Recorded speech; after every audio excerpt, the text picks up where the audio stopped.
Have a nice day. My name is Alex.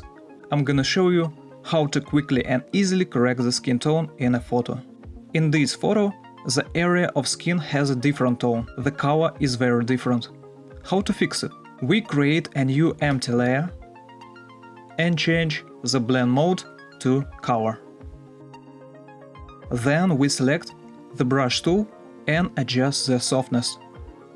We need to copy the color of this skin area to get a reference.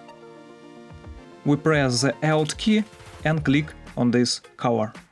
The color is copied and displayed in this palette. The next step, we pass the brush with the copied color over the skin area with a pink tint. We see the result. We get a corrected skin tone in just a few steps. With this technique, we can correct the skin tone very simply by carefully copying the color. If you enjoyed this video, please press a like and subscribe button for more videos. See you soon!